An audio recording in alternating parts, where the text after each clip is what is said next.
Eu queria que você abrisse a sua Bíblia na primeira carta de Pedro. Deixasse a sua Bíblia aberta.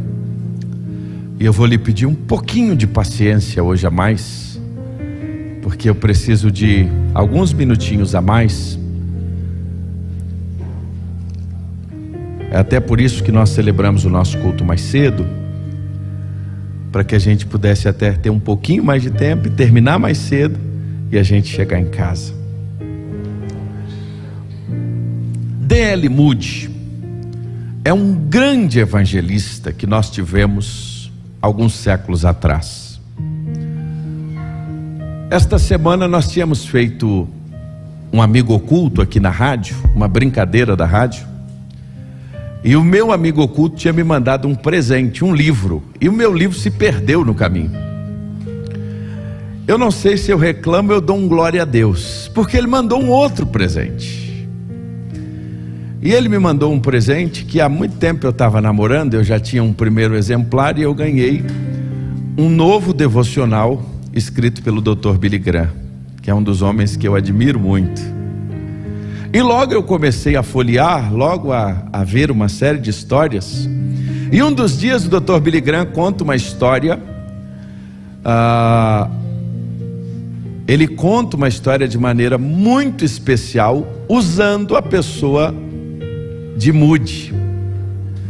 E Moody tinha no seu coração uma convicção muito interessante. Ele dizia o seguinte: todas as vezes que eu prego um sermão, olha o que ele acreditava, pastor Gilson.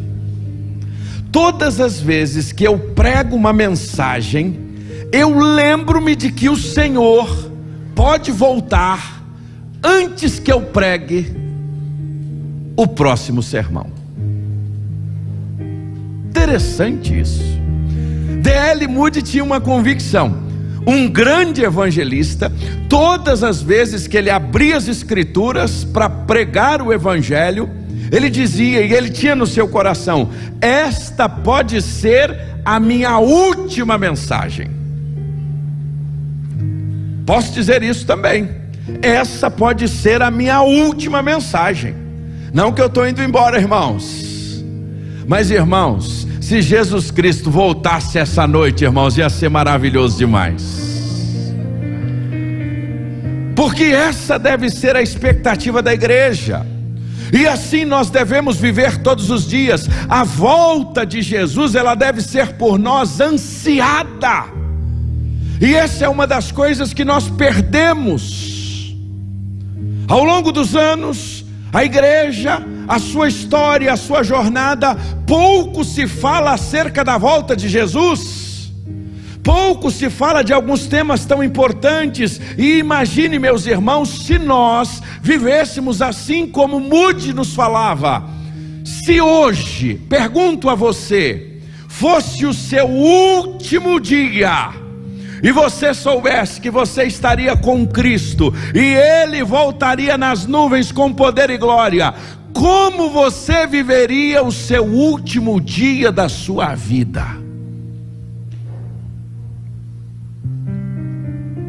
Vou repetir a pergunta. Como você viveria, ou como você viverá o último dia da sua vida? Como você viverá o seu último mês? Como você viverá o seu último ano?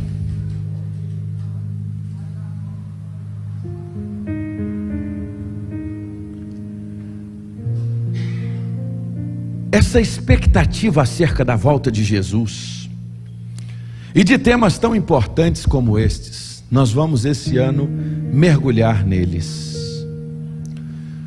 E eu tenho orado, irmãos, eu tenho diante de Deus clamado ao Senhor. Esse ano eu estou indo para 24 anos à frente formal de igreja e 21 como pastor. Eu comecei bem menino, eu comecei a pastorear com 19 anos, formalmente, mas eu não queria ser pastor. Sabe por quê, João? Sabe por quê, pastor Gilson? Que desde criança eu lia um texto na Bíblia que esse texto sempre me deu temor e tremor. Hebreus capítulo 13 diz: obedecei os vossos pastores e sujeitai-vos a eles, porque eles velam por vossas almas, como aqueles que hão de dar contas. Vou repetir, é isso mesmo que você ouviu. Aqueles que hão, é esse o trecho que eu tinha mais medo, e temor e tremor. Porque um dia, irmã Lídia, diante de Deus eu irei prestar contas pela sua vida. Um dia, irmão Benhur, diante de Deus eu estarei lá. E é isso que todo vocacionado que entende seriamente o chamado de Deus tem muito temor. E é isso também que me faz este ano trazer à igreja uma série de ensinamentos. Porque quando Jesus, irmãos, compara a sua igreja, Paulo vai comparar, Cristian, a igreja dele. Ele é o noivo e a igreja é a noiva. E ele usa esta comparação para dizer que um dia o noivo voltará, Gustavo, para buscar a noiva. E a noiva precisa estar pronta. E nós, os pastores, temos a responsabilidade diante de Deus de ensinarmos a noiva as escrituras sagradas, para que a noiva se prepare para encontrar com o noivo.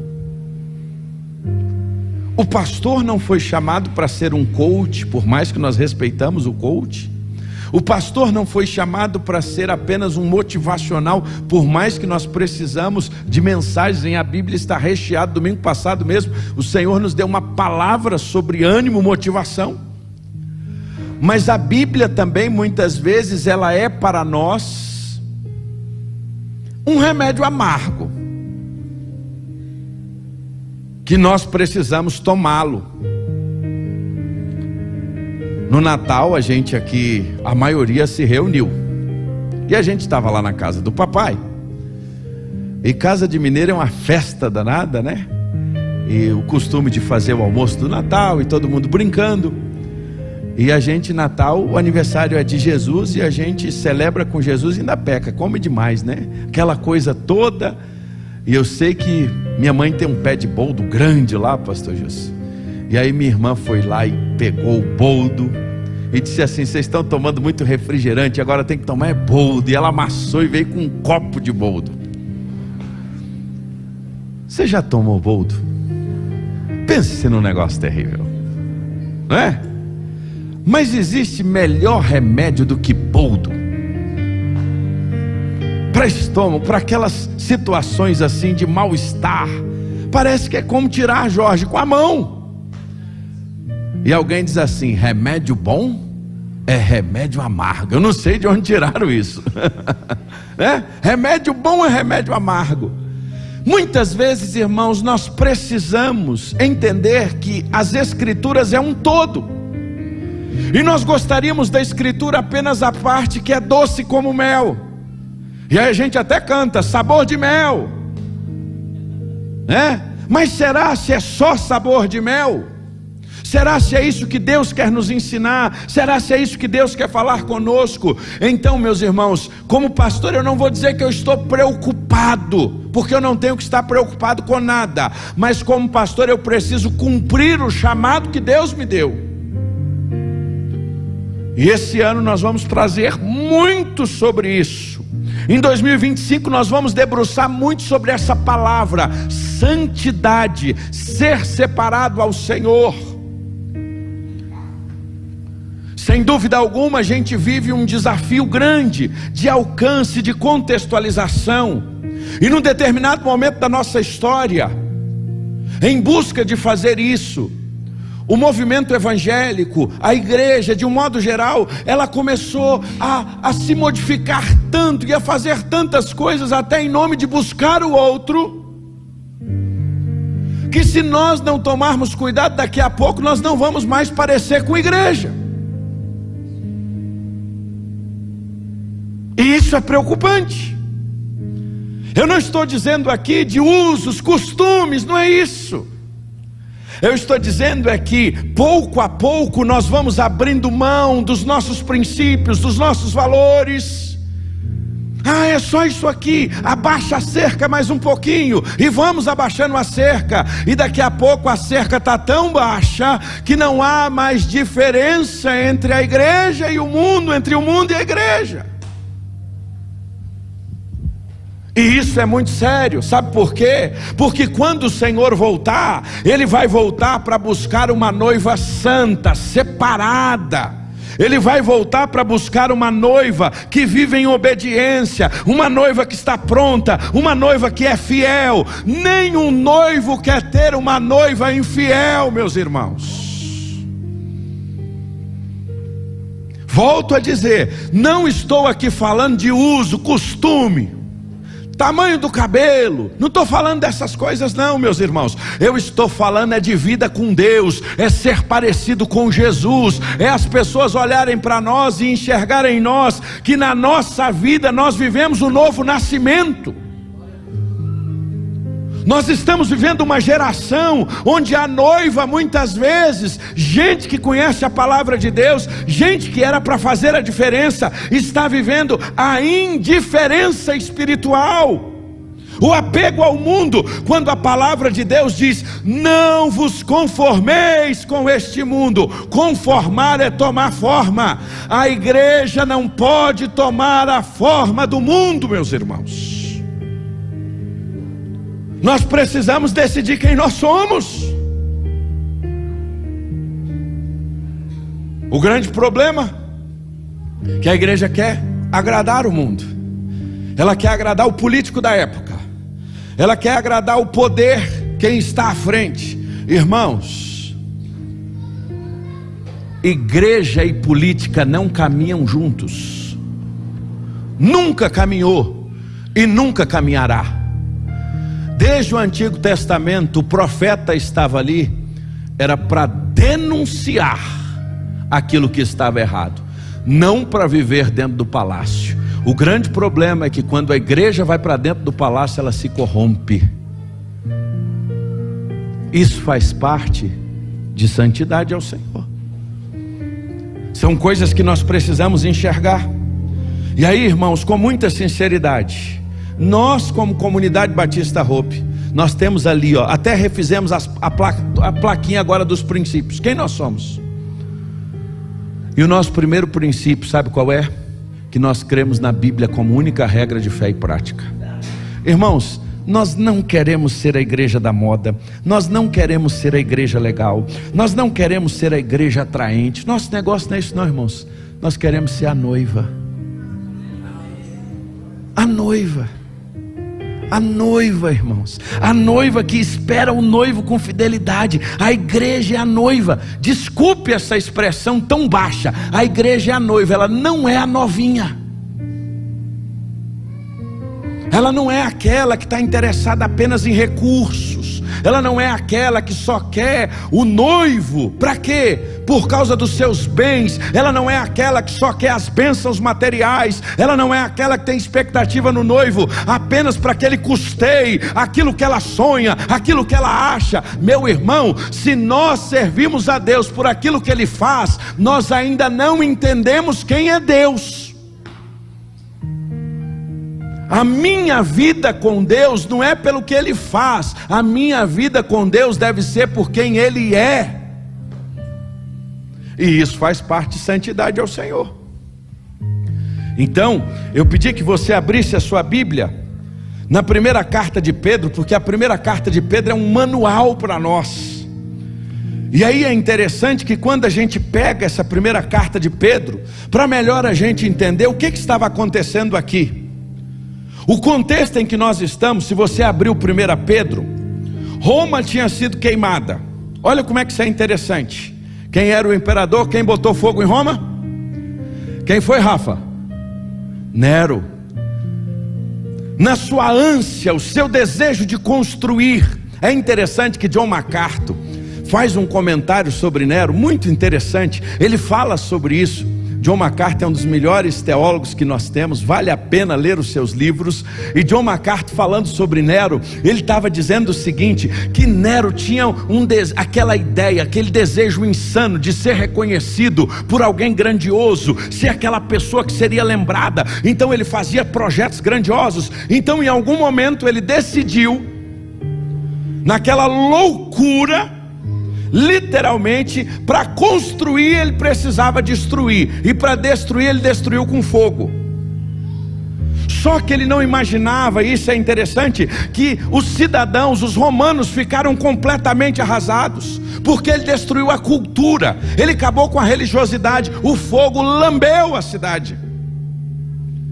E o povo sofreu com isso, o povo estava, os elementos da religião, tudo aquilo foi destruído, a fé das pessoas, as divindades romanas foram lambidas pelo fogo. E interessante, a confiança das pessoas nos deuses falsos também foram embora. Roma estava em crise. Então, no plano de Nero, o melhor caminho era botar alguém para ser culpado. Quem ele disse que colocou fogo em Roma? Os cristãos. Então os cristãos agora começam a ser perseguidos por uma falsa acusação de Nero. E como a maioria dos cristãos, naquele primeiro momento, já vinham do contexto judeu, já não eram bem recebidos pelos romanos. Isso tomou tanta força. E aí o que acontece? Como ele precisava, Nero precisava liderar e resolver essa questão, ele busca um bode expiatório. Quem é esse bode expiatório? Os cristãos. E aí os cristãos começam a ser perseguidos, meus irmãos, e esses cristãos começam a se espalhar, porque eles não tinham mais lugar para ficar. Eles começam a se espalhar por diversos lugares, e eles vão para a Galácia, eles vão para a Capadócia, eles vão para a Ásia, eles vão para a Bitínia. E nesse contexto agora, Pedro escreve esta carta para que esses irmãos que estão espalhados pudessem ser consolados e recebessem da parte de Deus, sendo Pedro o instrumento, uma palavra de ânimo.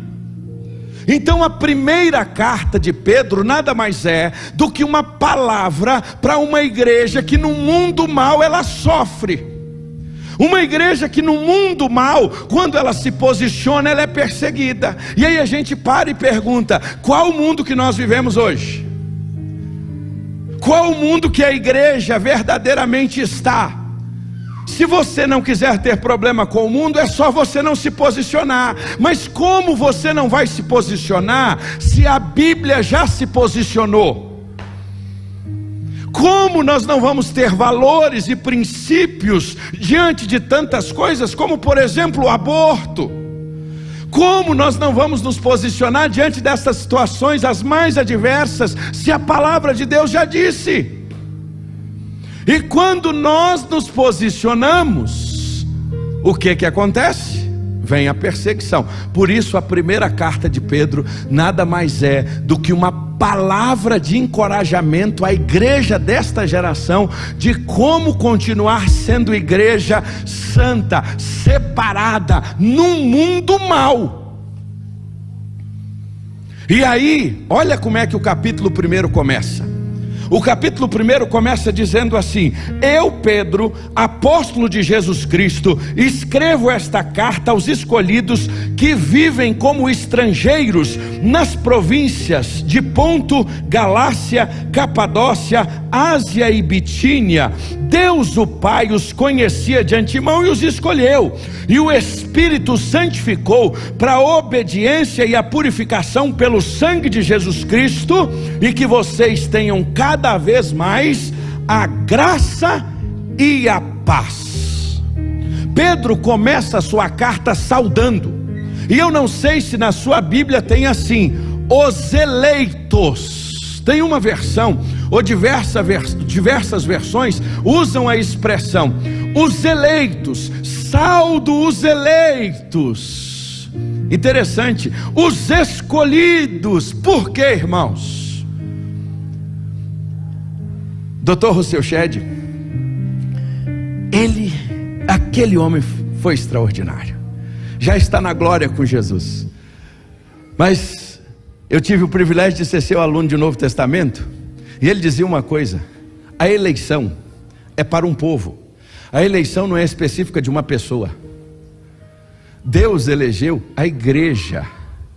Lá no Antigo Testamento, Deus tinha elegido um povo, e esse povo foi chamado por Deus para ser luz do Senhor às nações, mas esse povo não cumpriu esse propósito. Então, no Novo Testamento, o Senhor elege agora quem? A igreja. A eleição é de um povo. Nós vamos falar mais sobre isso aqui durante esse ano. A igreja foi eleita. A igreja, o povo, é por isso que Jesus Cristo deu a sua vida por todos. E Pedro agora está dizendo: a este povo eleito e que ele santificou, eu estou escrevendo, para que vocês tenham paz e vocês tenham graça. Olha como é que faz todo sentido agora: paz e graça no meio de uma perseguição.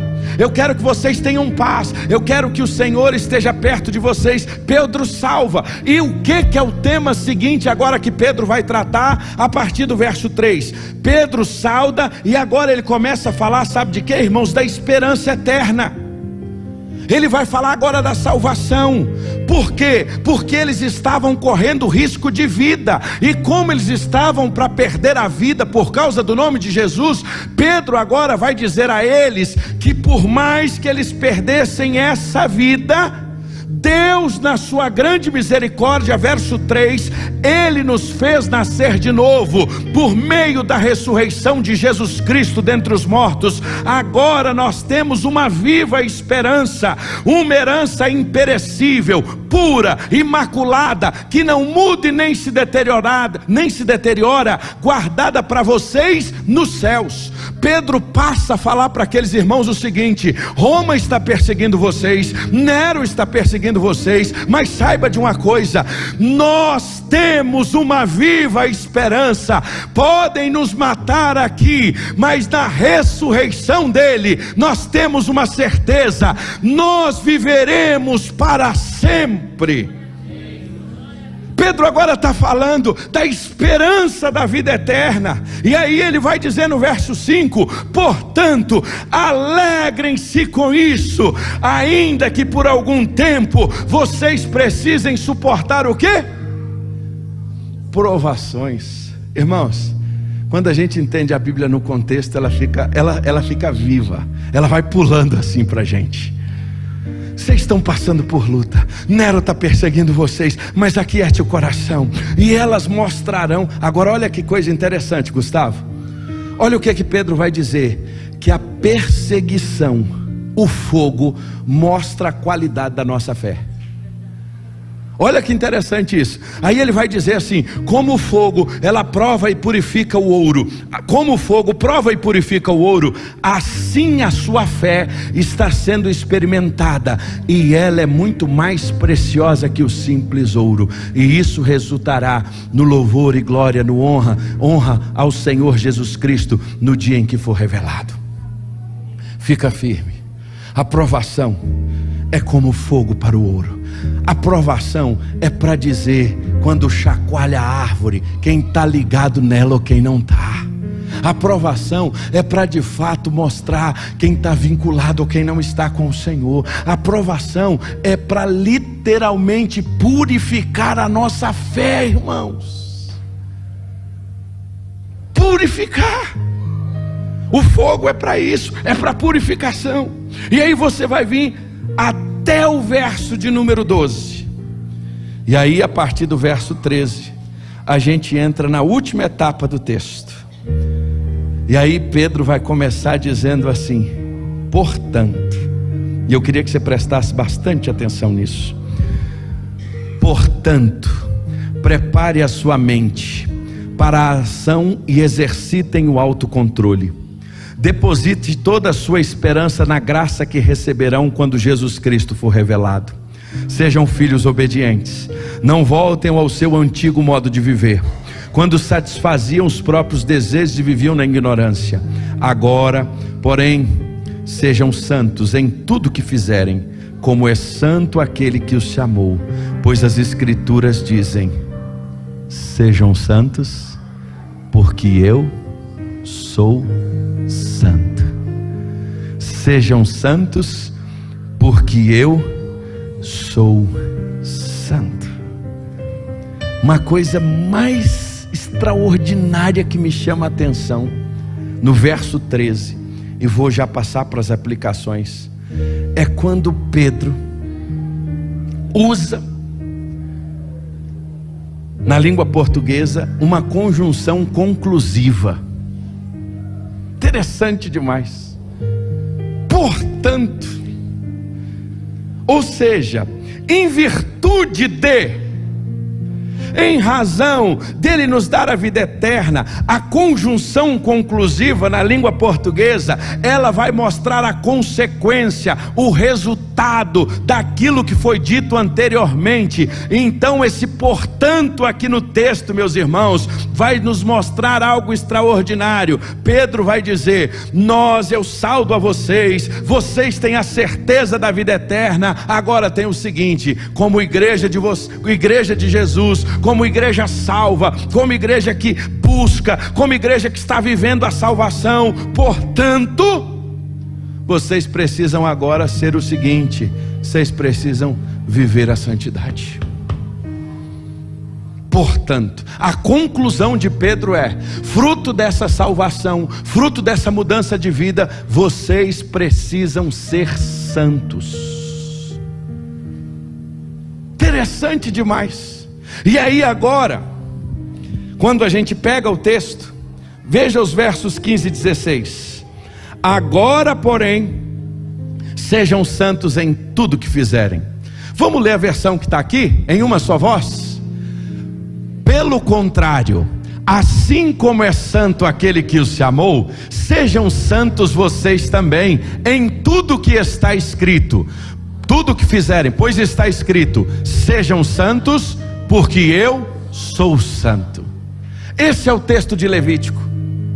A primeira coisa, quando Pedro diz portanto, Pedro está fazendo uma conexão, em primeiro lugar, em nos dizer o seguinte: Comunidade Batista Hope, sejam santos como o vosso Deus que vos chamou é santo. Seja santo em tudo que fizerem, santo como aquele que nos chamou. O que é a palavra santo? A palavra santo é separado.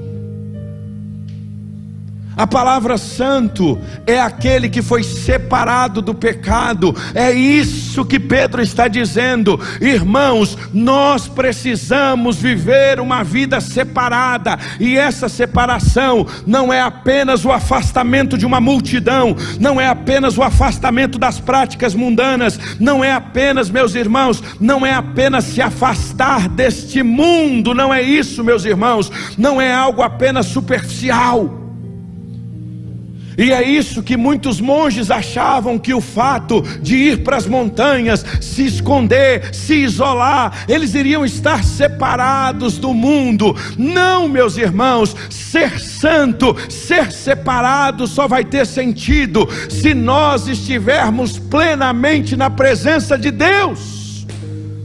Eu posso estar no meio de uma multidão e ser santo, e eu posso estar num lugar sozinho, um ermitão, e estar com a minha mente contaminada pelo pecado, porque a separação, ela será fruto da presença de Deus em nós. Santidade, meus irmãos, tem relação o quanto nós somos parecidos com Jesus, meus irmãos. É isso. É mais dele, menos de nós. E bom seria se fosse tudo dele e nada de nós. É isso que Pedro está dizendo. Nós não podemos, meus irmãos, nos tornar santos por nós mesmos. A gente até gostaria. Como seria bom se nós conseguíssemos vencer as nossas lutas e os nossos pecados.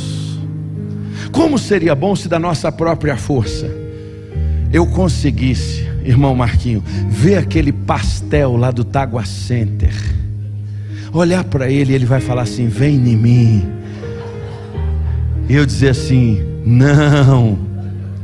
De mim mesmo, sabe o que eu vou dizer? Frita 2 de queijo. É desse jeito. Você está rindo, mas você é do mesmo jeito. Talvez o seu grande problema não seja o pastel como o meu. Talvez o seu vai ser outro, mas a verdade é que se nós formos lutar contra o pecado, se nós formos lutar contra o mal que habita em nós, contra a nossa própria força, sabe o que vai acontecer conosco? Nós já perdemos a batalha, porque nós nascemos em pecado. E o mal habita em nós, a nossa tendência é para o mal. É por isso que santidade tem relação com a presença de Deus. Por isso Pedro vai dizer: sejam santos porque eu sou santo. Seja santo porque o nosso Deus é santo. Então Pedro vai dizer: portanto, a conclusão é: a igreja de Jesus precisa ser santa, ela precisa ser separada, ela não pode se parecer com o mundo, ela precisa de fato, meus irmãos, agir de forma diferente. Se não, meus irmãos, ela é qualquer coisa menos a igreja. E aí eu vou te dizer uma coisa: a nossa relação em santidade e a nossa relação com Jesus, ela vai ser a partir do tamanho de quem é Jesus para você. Interessante isso. Quem é Jesus para você? Jesus para você é apenas um resolvedor de problemas? Jesus para você é apenas aquele que resolve as pendengas do final do mês? Jesus para você é aquele que é o solucionador, é o gênio da lâmpada? Se Jesus para você é apenas esse, talvez santidade vai estar muito distante.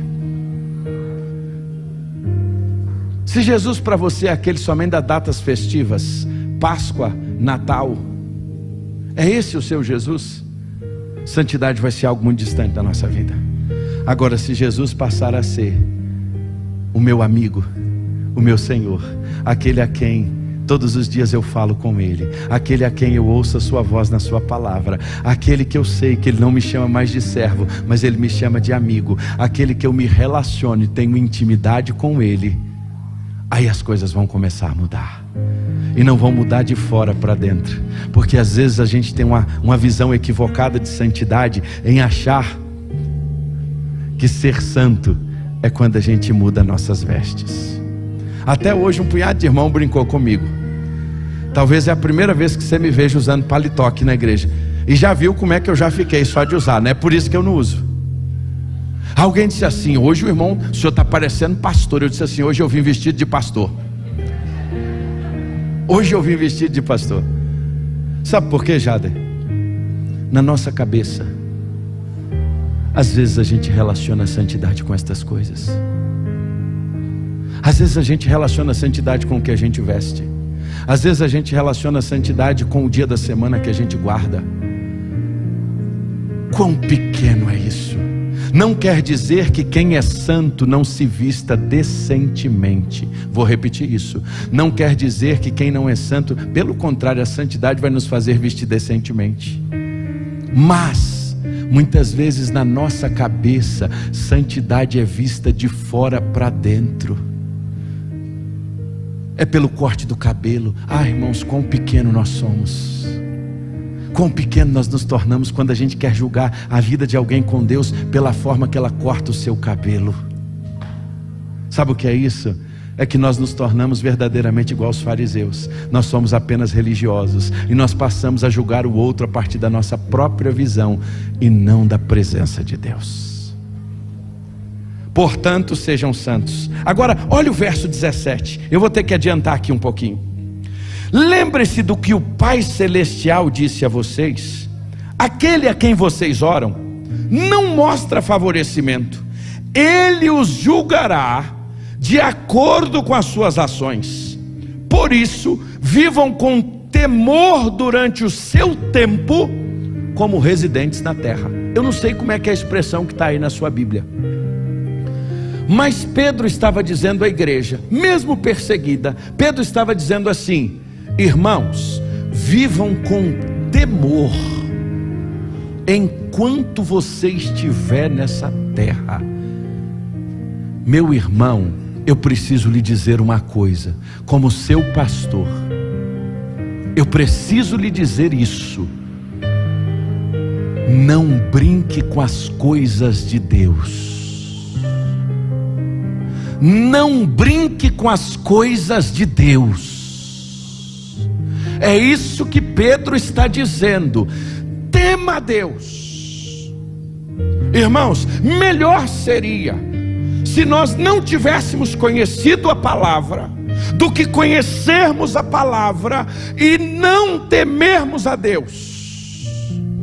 Portanto, sejam santos, portanto, temam a Deus, vivam com temor, tenham temor a Deus. E aqui Pedro, quando usa essa expressão temor, Pedro não está falando temor das pessoas de fora, Pedro não está falando de medo, Pedro não está falando disso, Pedro está falando de uma relação tão íntima, de amor e de respeito, que quando você olha para esta pessoa, você não quer fazer nada para agredi-la, porque você tem temor, você tem respeito por ela.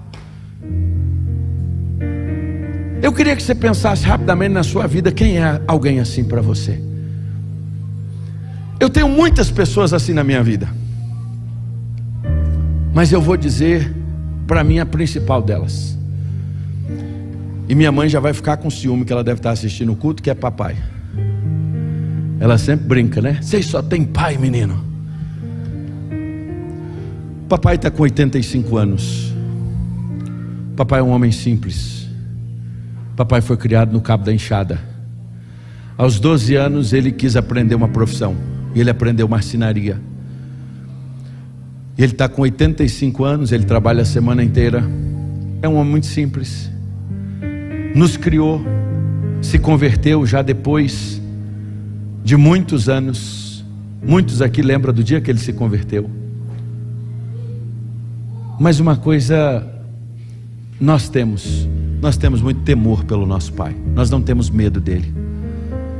Ele é um pai amigo, ele é um pai cuidadoso, mas o nosso respeito por ele é tão grande, que a gente faz de tudo para não desagradá-lo.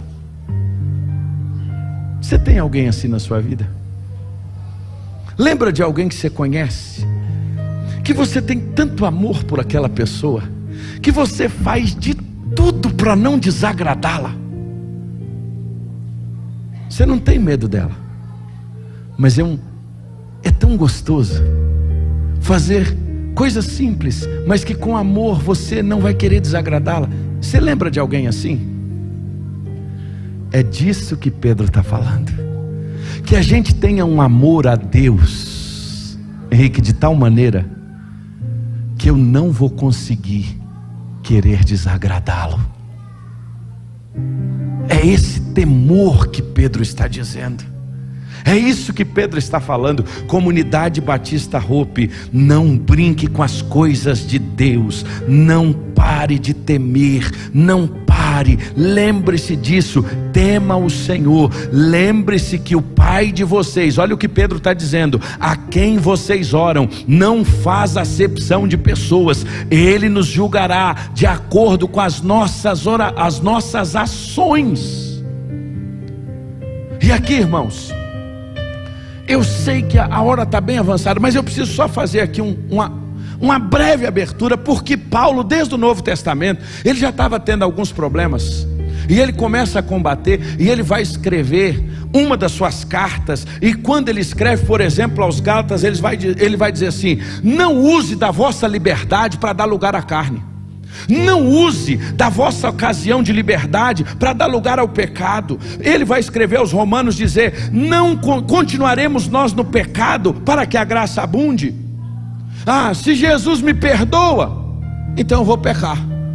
Se Jesus me dá o perdão, eu peco. Irmãos, não é isso a nossa vida, não. O pecado na nossa vida, irmãos, ele precisa ser um acidente e não um costume. É disso que a Bíblia está dizendo. Sede santos, porque eu sou santo. Tenha temor a Deus. Sabe por quê? E eu termino aqui. Verso 17, verso 18. Pois vocês sabem bem que o resgate para a salvação do estilo de vida vazio que herdaram dos seus antepassados não foi pago por ouro e nem por prata, que perdem o seu valor, mas com o sangue precioso de Cristo, o Cordeiro de Deus, sem pecado e nem mancha. Sabe qual a razão para a gente querer ser santo? Sabe qual a razão para a gente querer temer a Deus? Por causa do preço pago.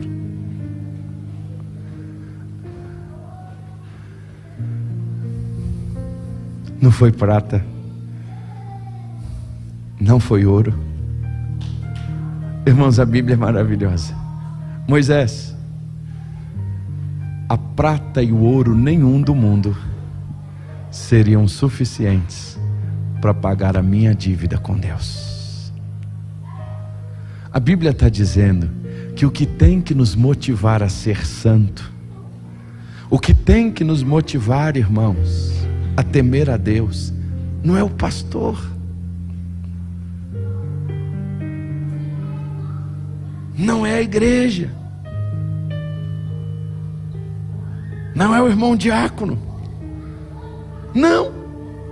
A Bíblia está dizendo que o que precisa ser o balizador, pastor Gils, o que precisa ser a maior motivação do meu coração, irmão Marquinho, para que eu queira ser santo, para que eu não queira pecar deliberadamente, para que eu queira de fato honrar a Deus, honrar a minha esposa, honrar os meus filhos, honrar a minha igreja, que é o corpo que eu participo. Sabe por quê? Que quando eu peco, você acha que é só você que recebe a consequência do pecado?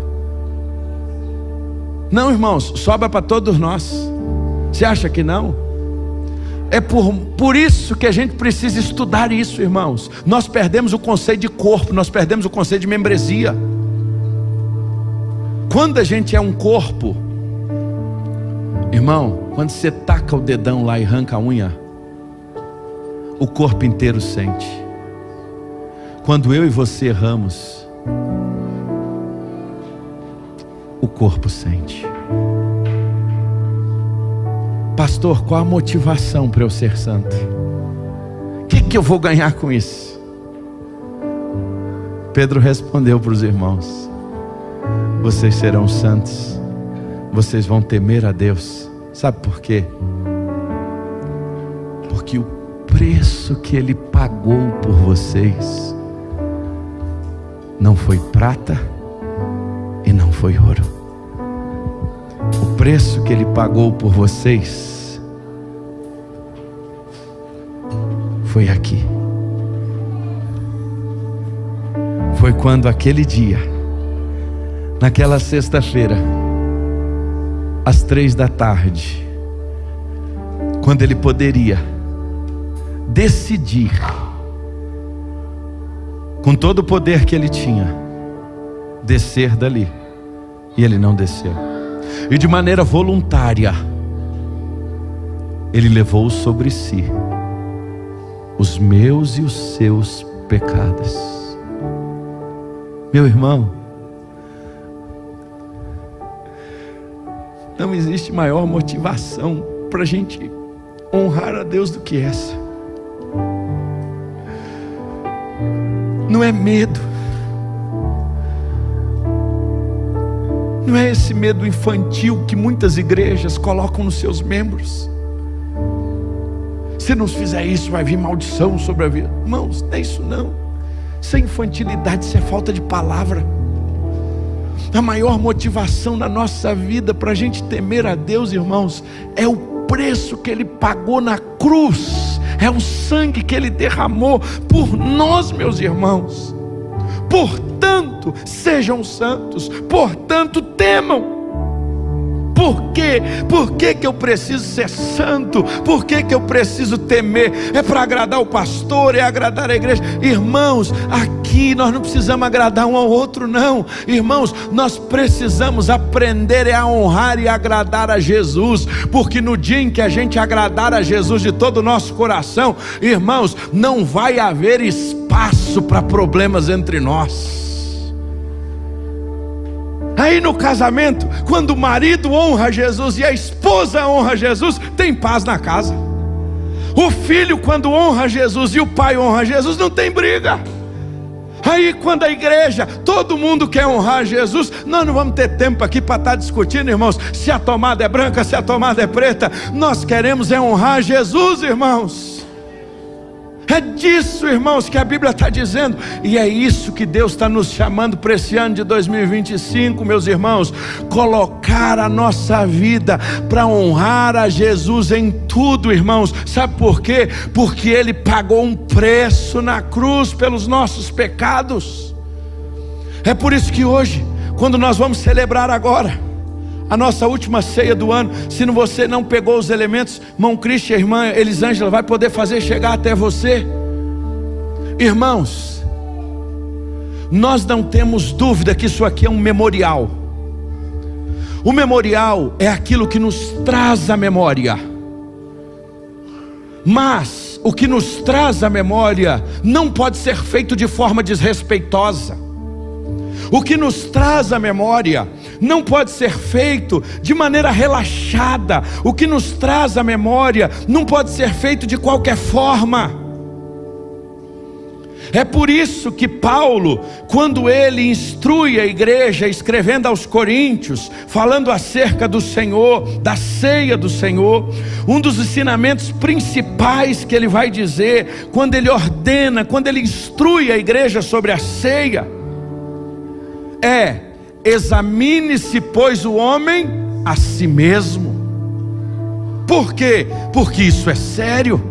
E ele ainda diz mais: alguns tomam para sua própria condenação. Irmãos, as coisas de Deus são sérias. É por isso que ele está dizendo: examine-se, pois. Quem pode e deve participar da ceia do Senhor? Todo aquele que recebeu a Jesus Cristo no seu coração como Senhor e Salvador da sua vida, que está em plena comunhão com o Senhor da igreja e com a sua igreja local, e que está vivendo com Cristo. Agora ele também diz o seguinte: esse é um tempo em que nós devemos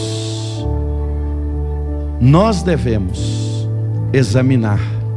E é por isso que ele diz, irmã Edna, examine e coma. Porque o exame é quando nós abrimos o nosso coração para que o Espírito Santo de Deus sonde o nosso coração e nos mostre o que está longe do Senhor. E é hora de conserto, é hora de refazer. Irmãos, Deus está nos chamando para, como igreja, para um nível maior. Não é ser a igreja da moda, não, irmãos. Não é pregar a mensagem, irmãos. A gente poderia pregar um sermão aqui todo domingo, que esse lugar não ia caber, irmãos. Não é isso, não. É a fidelidade às Escrituras, irmãos. Porque nós precisamos ser santos? Porque nós fomos comprados por um alto preço na cruz do Calvário. Sabe quando, irmãos, nós zombamos de Deus? Quando nós pecamos, quando nós zombamos daquilo que nós sabemos que não deveríamos desonrar o Senhor e desonramos. Nós não estamos valorizando esse tão grande amor por nós. Você é pai. Quero só terminar fazendo esta seguinte pergunta a você: como você fica quando você, pai, se esforça tanto pelo seu filho, e você compra algo muito importante para ele, e você faz algo por ele assim, Cristian, que você ralou muito, e você dá aquilo de presente para ele. Ele até não estava merecendo não, mas coração de pai é assim. Pai é assim, mãe é assim. E aí você dá aquele presente, e ele até recebe aquele presente, mas dias depois ele faz um pouco caso danado daquele presente. Ele joga aquele presente para lá, ele não está nem aí. Como é que fica o seu coração como pai? Seja sincero. Triste, não fica, irmã Fernanda? Como será que nós deixamos o coração do nosso Deus? Como será que nós deixamos o coração do nosso Deus quando nós ferimos a Ele e fazemos tão pouco caso desse tão grande amor? O preço não foi prata, o preço não foi ouro, o preço foi sangue, foi vida. Curve a sua cabeça. Eu queria te convidar a falar com Deus agora. Os meninos vão se achegar aqui. Como é que vai ser o seu ano de 2025? Como é que você está pensando que vai ser o seu ano? Do mesmo jeito? Seu ano vai ser da mesma maneira? Você vai continuar agindo do mesmo jeito, tratando as coisas de Deus da mesma forma? E aqui eu não queria que você se sentisse constrangido, não, meu irmão, mas eu queria que você ouvisse o Espírito Santo, que Ele está falando com você agora. O alto preço do sangue na cruz, pago por Jesus, e esse preço foi pago para o resgate da sua noiva. O preço foi pago por mim e você, por você, e Ele voltará para buscar a igreja. Igreja não é uma placa de denominação, igreja não é um templo, igreja é essa comunidade de pessoas regeneradas, biblicamente batizadas, que adora, que serve, que exalta Jesus como corpo. Igreja não é sozinho, longe. Não tem como ser igreja à distância. Não tem como ser igreja de casa. Aqui ou ali a gente pode até não estar presente, mas meu irmão, como nós vamos responder a Jesus por tão grande preço que Ele pagou por nós? Nós não podemos tratar as coisas de Deus assim, irmãos.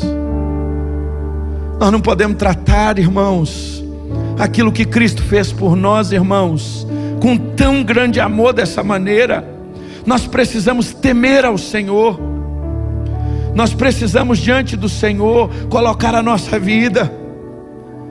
Eu queria que agora você, meu irmão, você que quiser se ajoelhar, você que quiser agora ter o seu momento com Deus, nós vamos terminar esse culto celebrando a ceia, mas antes disso eu quero te convidar a orar, a colocar a sua vida diante do Senhor, onde você estiver.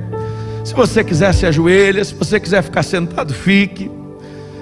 Eu não vou te convidar a vir aqui à frente, mas eu queria te dizer, fala com Deus agora. Como é que você está tendo um relacionamento com Deus? Como é que você diz que é amigo de Deus, mas você não vai na presença dEle? Como é que você diz que é amigo de Deus e você não ora? Como é que você é amigo de Deus e não abre a Bíblia para ler? Quando foi a última vez que você leu um capítulo da Bíblia inteiro?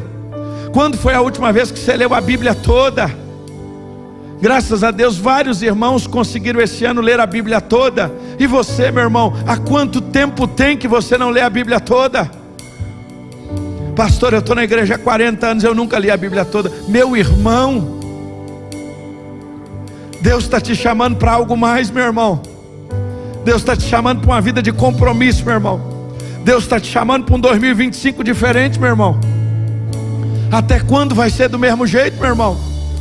Até quando vai ser da mesma maneira? Fala com Deus agora. Coloca a sua vida diante do altar do Senhor. Coloca a sua vida diante da presença de Deus. Senhor, nós te pedimos perdão, Pai, nessa última noite do ano, porque muitas vezes, Senhor, nós te afrontamos, Pai. Nós te afrontamos com as nossas atitudes. Nós te afrontamos com a nossa boca grande. Nós te afrontamos, Pai, com os nossos interesses. Quantas vezes, Pai, nós não te procuramos somente por causa de bênçãos? Quantas vezes, Senhor, nós não queremos só o milagre? Quantas vezes, Pai, nós não queremos apenas, Senhor, aquilo que nos interessa, e nós te pedimos perdão por isso, Senhor. Nós queremos te pedir, Senhor, corrija a rota da nossa vida nesse novo ano, meu Pai. Corrige, Senhor, o nosso coração. Dá-nos paixão pela Tua presença. Dá-nos prazer, Senhor, estar diante do Senhor. Dá-nos vontade de orar. Dá-nos vontade de ler a Bíblia, Senhor. E dia que a gente não tiver vontade, dia que a gente não quiser, a gente ora, a gente lê por necessidade, Senhor. Nos dá essa consciência de compromisso, Pai. Nos dá a consciência de compromisso de estar presente na igreja, Senhor, nos cultos, na vida. Nós não podemos ser as mesmas pessoas, Pai.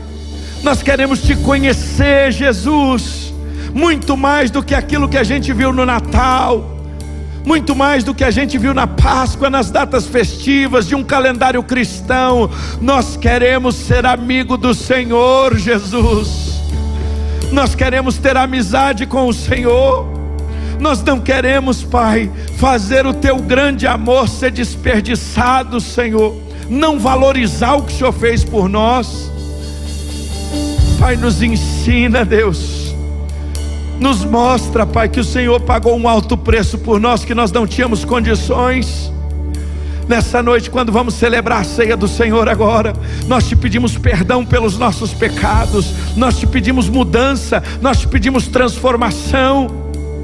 Senhor, que esse ano novo seja verdadeiramente novo, meu Pai.